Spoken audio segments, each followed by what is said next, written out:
Hi, everybody. Welcome back to the Blockworks Macro YouTube channel. This is Alf speaking. As always, every week we're back to give you an educational piece of content here.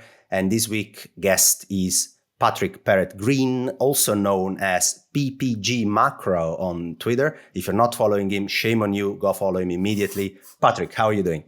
I'm very well, thanks, Alf. Great to chat with you. It's a pleasure to have you here. So you cover institutional clients. We're talking about hedge fund asset managers and these kind of guys. And for the people who have the pleasure to read your material, is always high level and deep insights. So to give the Blockworks audience an idea, I think, of your macro view, I want to ask you about your famous one chart to rule them all. So what is that? Can you walk us through? Well, including present company, I've always been a bit of a geek about money. And one of my favorite charts is that of reserves at Federal Reserve banks, which is really, it's all very subjective, but I sort of regard that as sort of the purest form of liquidity or the sign of excess liquidity, or even the oil in the monetary engine. And whatever you think about him, I'm not alone in it, is that Bernanke actually assigns much more importance to reserves than the obsession which everybody else seems to have about the balance sheet. So people can go on to lines to Brookings, and you'll find a couple of papers from Bernanke, both in September 16, I think January 17, explaining about the importance of reserves and relative to currency in circulation and overall liquidity. And one of the things that really we know that the balance sheet's going to be, we've known for ages that the balance sheet was going to shrink. But actually, funny enough, in 2017, reserves started to fall way before the balance sheet actually started to contract. And what we saw, it was a real shocker. The first week of this year, reserves plunged by 270 billion. So they're around about 4.3 billion at the time. And funnily enough, they've continued to go down. And we're now down to less than 3.3 trillion so far this year. And we haven't even started to do QT. So Patrick, it's $1 trillion drop in reserves year to date. It's pretty big. But how come reserves drop if the QT hasn't even started? I mean, can you walk us through your theories there? How does that work? Well, I think one of the other functions, so actually if you look at cash at actual commercial banks, it's a very similar chart. So what we've also seen since the start of the year is deposit growth has ground to a halt. Mm-hmm. So money, if you look at M2 over the past 3 months, it's basically growth is zero. Mm-hmm. So the checks or the stimulus that came through, that surge of liquidity is ending, and now the base effects are falling out very rapidly. And as cash gets sort of drawn down, and banks, that loan growth has actually picked up now. How much of that is appetite for lending? There's definitely some of that, but also with credit markets closing up, we've actually seen bank lending accelerate. So are people having to go to the bank to borrow rather than being able to tap the credit market? But overall, just playing around with the charts, you looked at reserves, you're against the capitalization of the US equity market. You look at reserves relative to margin debt growth. And it basically was one chart, very simple. And reserves cracked, and then literally, what does it take? Was it second week of the year, or it took to the third week of the year before equities and credit and other assets really started to wobble? And pretty much we've gone down in line with it, and then reserves have a pause, equities have a bit of a pause. They bounce, But we've had another massive fall in the past couple of weeks. So the other week, we actually had an even bigger fall of 320 billion. And then funnily enough, we also see equities shank. So there's this it comes down to liquidity in the machine. But it works. I mean, reality is it just works. I mean, it's like the idiot's guide to trading equities at the moment. If you just look at the reserves chart, you just go, okay, yours. And obviously the highly leveraged sectors, so we're talking about NASDAQ down 25%. The insane world of SPACs has been deservedly spanked. And that always staggered me last year. I didn't really got involved in it. I mean, I just stood there and looked aghast. And, the likes of Robin Hood and eToro and their adverts on the side of buses, and it brings you back to sort of, is it Rockefeller shoeboy type analogy. Yeah. So anyway, what we're seeing is that reserves continue. The underlying base liquidity is falling. And the way it works, I use this analogy, it's like oil in the engine. So money growth is fading rapidly. Broad money, and I always think back, if we go back to 2007, 2008. So in Europe, we had this massive credit boom. But the ECB had started tightening reasonably aggressively. But by the middle of 2008, I think M1 was down to 0 year on year.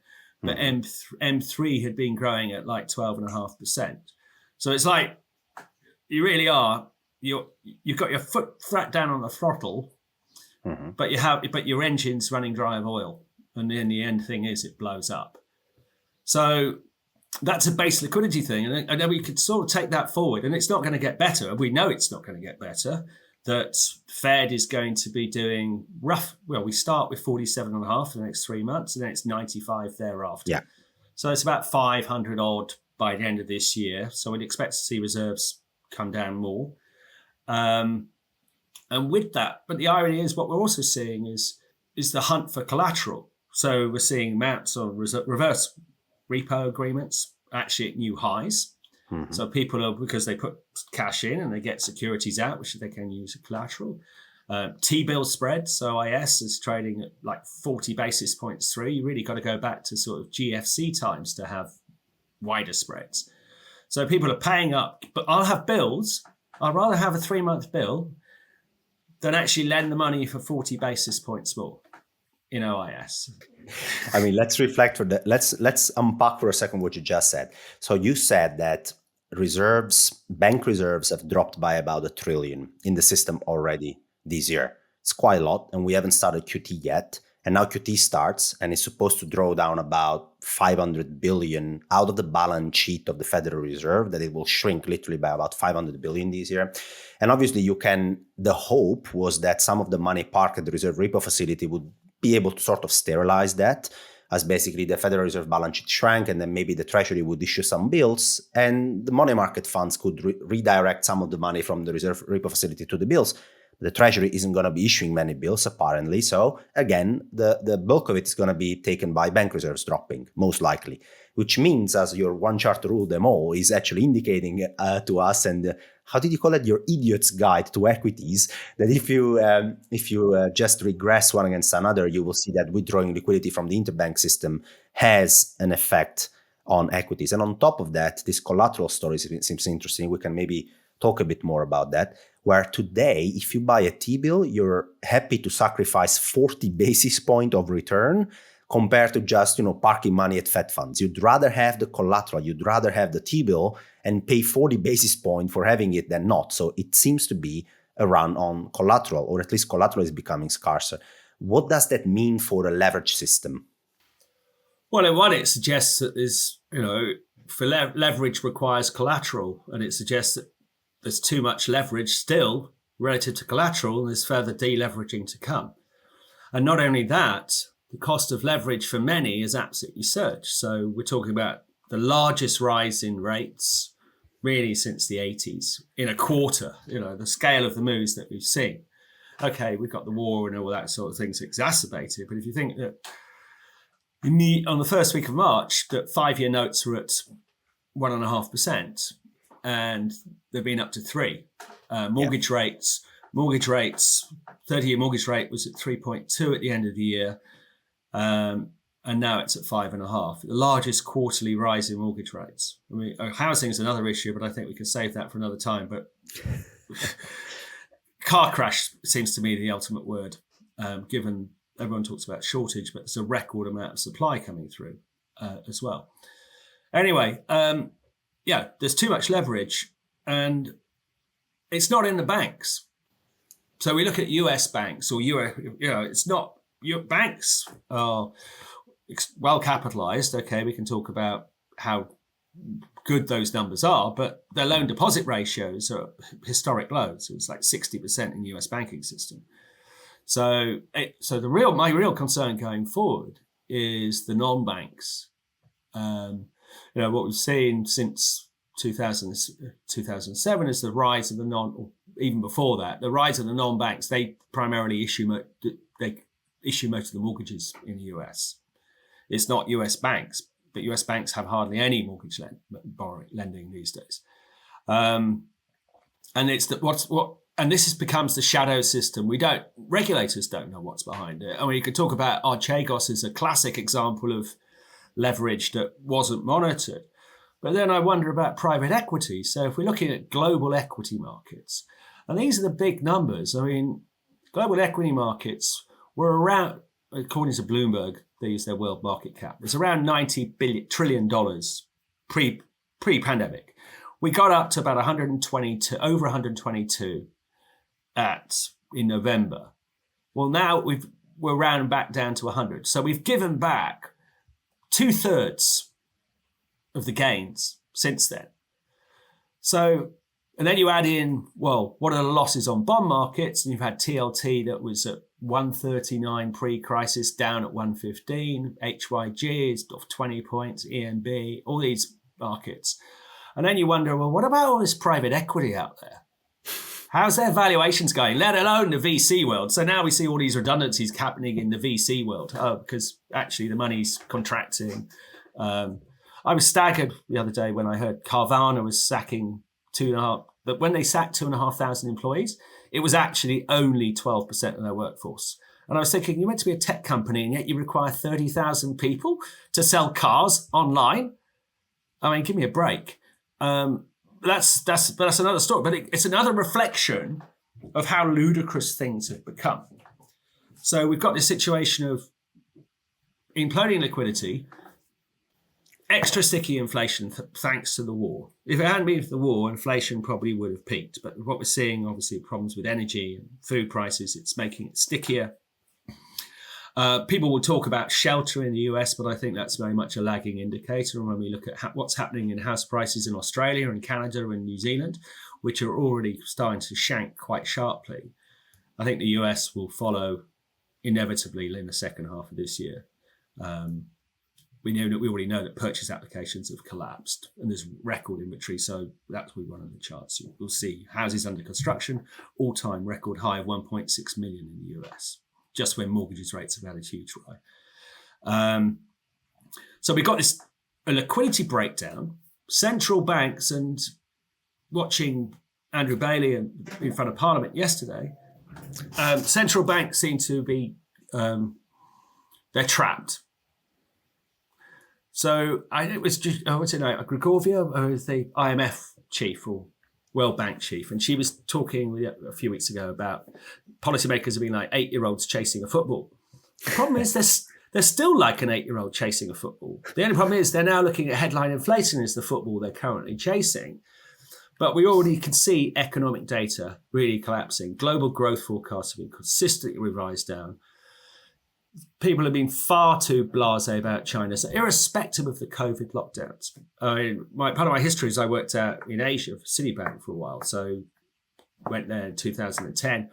So I've been a long follower of China, So I was writing about stuff about Evergrande in September of last year when certainly diamond banks were saying, buy Evergrande. But investment banks...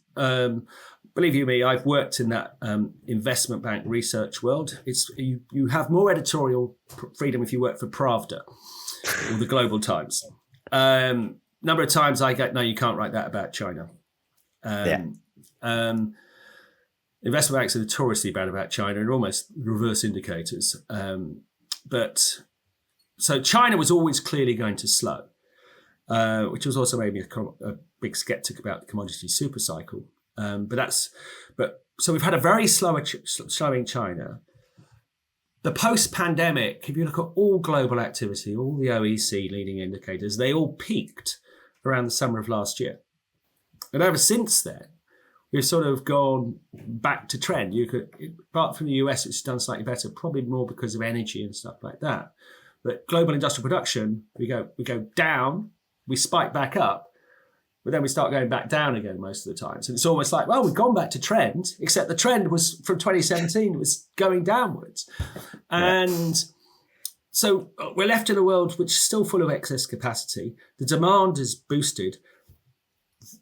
The supposed supply shortage is very, very patchy, because if we look at merchant inventories in the US, we're now at record highs in real terms, certainly merchant inventories and stuff like that, durable goods.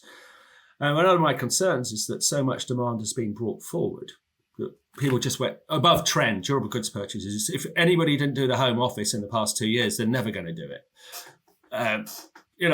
So what's going to happen in 23? Who's going to be buying the desk? So let's reflect a bit on what you're saying and pivot to central banks, because Patrick, you're painting a picture where you started from the global liquidity story with, let's say, excess reserves or bank reserves. They're dropping. And so they're correlated with equities. We're seeing a wipeout in the wealth effect, let's say. And you mentioned a pretty interesting number. The global equity market shrunk back by 15, 18 trillion dollars estimated, plus 20. the bond market 20. yeah. Plus the bond market took another 4 to 5 trillion out. I mean, we lost about 25 trillion dollars roughly from the peak in terms of global wealth. And I'm not even summing up private equity and all these guys, just public markets, just looking at credit, bonds, and equities basically, must be in the realm of 25, 26 trillion dollars. That is quite a lot that we already repriced all the way down. But at the same time, we have central banks that are looking at today. And today they see core inflation being high. They see inflation expectations, especially front-end inflation expectation, being rather elevated compared to their target. Some of it due to supply bottlenecks, wars, etc. But they still see spot inflation and inflation expectation being much higher than they want it to be. And they even see some broadening at the moment into shelter inflation, which they deem to be stickier components of the inflation basket, right? Rather than good services, they start getting worried, obviously. Yep. But at the same time, you're also telling me that most of it, in your opinion, was due to pulling demand forward. So all the fiscal stimulus and all the checks we have basically sent around the world, they have expired about a year ago. I mean, the latest big round was done in spring March. 2021. Yeah, March. We are now in spring 2022. So what does it mean for growth and inflation going forward? And what do you think central bankers will end up doing in the end this year? Well, we're clearly getting towards, we can say we are in a current stag environment. I mean, one of the things I look at is US GDP. If you look at GDP for the past 3 quarters, ex-inventory, it's basically been almost zero. It was inventories that flattered Q3, Q4 last year. If you look at real final sales, the growth has been abysmally low. Levels that we'd normally associate with a Fed easing cycle. So the question is, do we get to a point where the stag ultimately outweighs the deflation? That demand, we're already seeing demand suffering. And it's a sort of, none of us have been through an environment like this, a pandemic, a war, huge, wartime level. I mean, it's my whole thing, wartime levels of stimulus. And we did see bursts of inflation just after the end of the First World War and of the Second World War.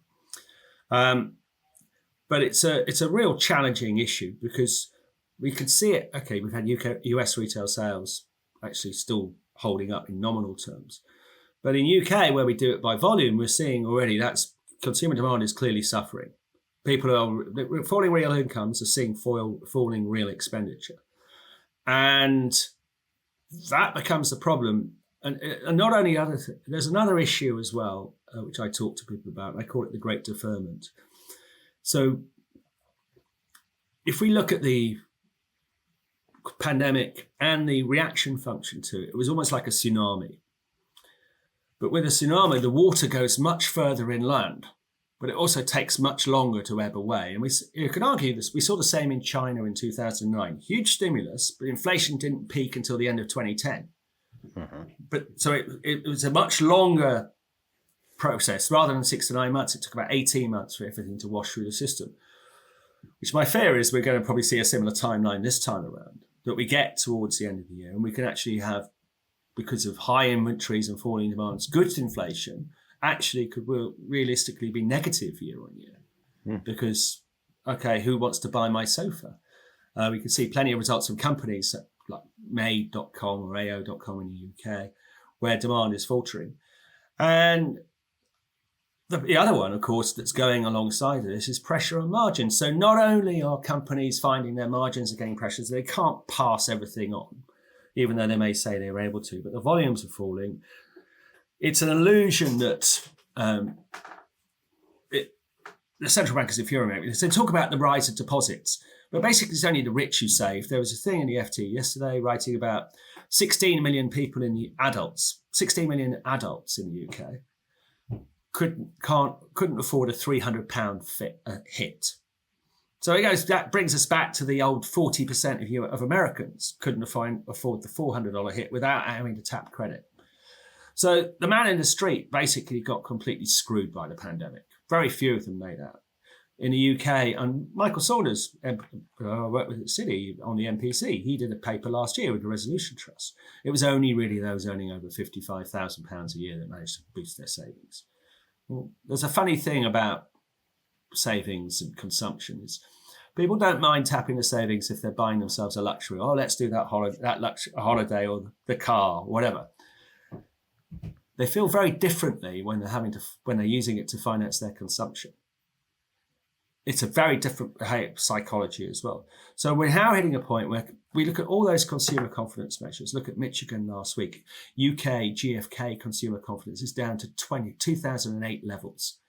I mean, you just go, how can this come up? Small business confidence in the US. And look at yesterday's, Empire? Again, another shock to the downside. The Chinese data, everyone was forecasting negative. They weren't forecasting that negative, although they looked at the PMIs, they should have been, because the PMIs are telling us everything. Now, China may base out, but it ain't roaring back, because this is what's going on in this environment. It's like being constantly punched in the head. In the end, you don't get up. So the problem seems to be that as inflation has gone up by a mile and wages haven't followed to the same extent, we're having a real income squeeze here. And so we've had that for a year and a half in Europe, in the US, in UK, everywhere, right? So household income adjusted for inflation has gone down, Patrick, and people are apparently tapping credit here and there, especially in the US, to sort of make ends meet and being able to actually sustain consumer spending.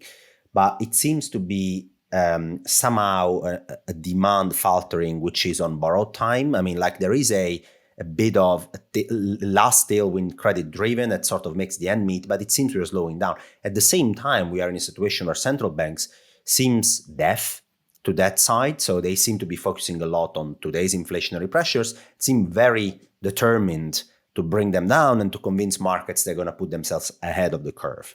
So in this environment, where do you think from a broad asset allocation perspective is the best risk reward place to be long or the best risk reward place to be short? If you wanted to have, an asset allocation perspective. Okay. Well, I mean, I think you and I can rant on about people's interpretation of real yields and what they are. Like spot inflation versus a 10-year yield is not a real yield. No. It's spot inflation versus 10-year bond yield. The greatest economy ever, supposedly, could not cope with rates above 2% and relatively limited QT. Now we've got a much more indebted economy. The debt to GDP is not only, and it's not just government, it's consumer, it's business debt, corporate debt is at record highs. It's higher than it was as a percentage of GDP than it was pre-pandemic. So there's an illusion when the equity BSers come out and say, oh, companies are in good cash positions. Yes, you are if you're Apple or Microsoft, but most aren't. We're going to see lots of downgrades. And as refinancing starts, and all of a sudden triple Cs are paying over 10 or 11% and they can't refinance. Or I saw Peloton are trying to get a loan away today or something like $700. You go, like, who the hell wants to lend $750 million to Peloton? I've got an iPod, I've got an iPad, I've got a bike. That should cover it. It just says that demand is going to continue to suffer. Consumer confidence is suffering. And ultimately, the wealth effect will more than offset the central bankers' nonsense obsession with deposits, because the money isn't flowing. It's actually very static and base liquidity is falling. So I was thinking about this the other day. Yes, we've had a good blowout in credit, and if I look at it, sort of US high yield is flirting with sort of 8% now. And you go, well, over 7, and you go, equities.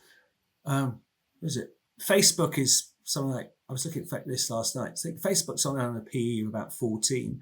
Walmart is at a PE of like 20, 22. And you're going like, Facebook 14 times. But the problem is if margins going and discretionary gets hit, but ultimately we're also seeing staples get hit as well. Supermarkets tell you that people are buying the discount stuff. So margins get pressed. So we could say, PE ratios have come off, but what happens when the E starts to fall as well? And then we go back to the old round of delinquencies, etc. So what would I be doing here? Well, I don't trade because I think that can interfere with my work process. But if I'm looking at my pensions and I'm doing like asset allocation or whatever, I basically got rid of a lot of EM early last year. I just thought, and since then I've been sort of UK orientated, and more recently, I can buy, what is it? 20-year US Treasury is 330 odd now. Mm-hmm. If you look at the implied, so one of my geeky things is I look to like the implied yield. So 10-year US Treasuries is like 385. Now, if you're a pension fund manager, you're going to just scoop those up because that just sorts you out again, lots of your liabilities. I struggle to see that going much higher. And if I'm right about the outlook, and it is, obviously, it's very difficult with oil and everything like that, but should things resolve themselves over the course of the year, and we do see energy prices starting to come up, and they've been a huge part of the whole spike, then actually base effects can fall out very powerfully. And then the demand issue. So even the Bank of England, and let's not forget that, the Bank of England's last inflation report was that if actual hikes followed what the market was pricing, they'd be below the inflation target within about 18 months. And they had a more bearish, i.e. higher energy price outlook than the priced in the oils market. So they were taking a very subjective view. So, and I think that's ultimately the risk, that we had a world that never really recovered from GFC. It sort of broke its leg and had a permanent limp. More debt, older, and perhaps the pandemic has not only left, the limp hasn't gone away, but now it's probably got type diabetes too as well. And well, central bankers are sitting there going, we need some powerful medicine to get rid of inflation. Ultimately, the medicine may kill off everything else. Yeah, so effectively, we're looking at a situation where we got what I call a huge credit sugar rush in 2020, early 2021. Private sector got inundated by excess deposits. So they literally, the government blew a hole in their balance sheet and moved resources to the private sectors. Banks were lending, Patrick, because most of it was guaranteed anyway by governments, right? We had basically credit loss guaranteed lending. All of that is in the past. So central banks are basically looking at markets and want to tighten up financial conditions. They effectively want to put the market through a diet after the huge credit sugar rush that we had. But the interesting thing is that the market, the private sector hasn't got any new sugar effectively in an incremental basis somewhere since last year, right? There's another aspect. One of the things, if you work in the city for many years, and I've been there, I started working in 87, so I was in it for many years, is how little understanding most people who work in financial markets actually have about how the real economy works. So, for example, small businesses, in Europe, they may have got their credit guarantee loans, or in the UK, we had small businesses get up to £50,000. Well, that's great, but you weren't using that money to invest. You're using that money to survive. It's a very different type of borrowing. The problem is now you go along to the bank as a small businessman, and the bank will say, well, no, you've got more debt. We're not going to lend you any more money to invest. And you've got to pay, and you're paying that bill back. And it's not just interest only. The government scheme over here is principal and interest.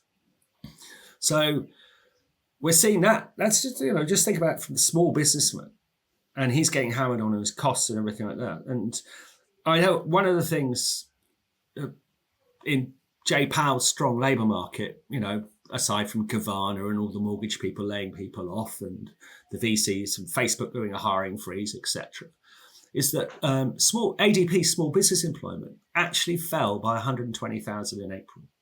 It's one of the largest monthly falls we've seen in the post-pandemic era. That's small businesses. So big businesses are still hiring, but small businesses are getting absolutely chopped. And and that's still 48% of US private sector employment. And that actually gave us a very good lead throughout 2018. Small business employment was softening, even though we had the illusions of a low unemployment rate and reasonable non-farm payrolls.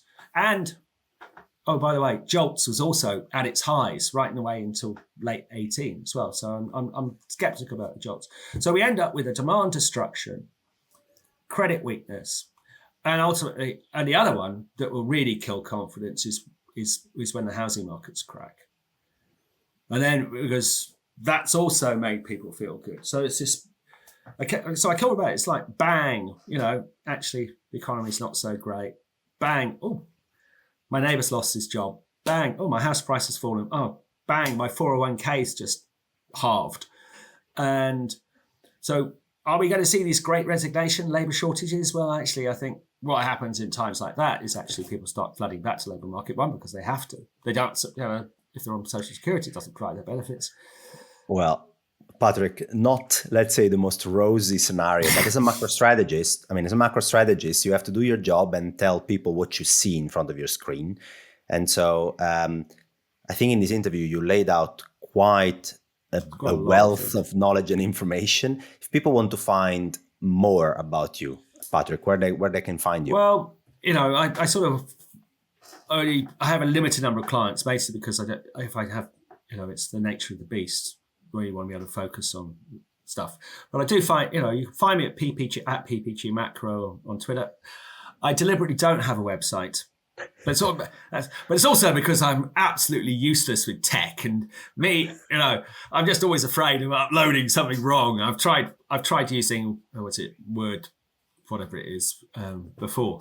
It was okay, but it's just too much effort and maintenance. So at some point, I intend to find myself a very able techie assistant. So guys, you heard it as well. If you want to help Patrick with his non-savvy tech skills, then you have a job offering as well. Patrick, the only thing I can say is that your insights are good. Your Twitter account is good. You share a lot of your knowledge there. So at PPG Macro is the easiest place to find. I'm talking to the maestro. So go and visit Patrick as well. If you want to find my stuff, you know where it is. It's the Macro Compass. It's my free newsletter. All of these interviews are going to be done on a weekly basis. So make sure you subscribe to the Blockworks Macro channel if you want to hear more of that. Patrick, thanks for being here. And I'm going to host you in a few months and double check reviews. Cool. Thank you. Ciao.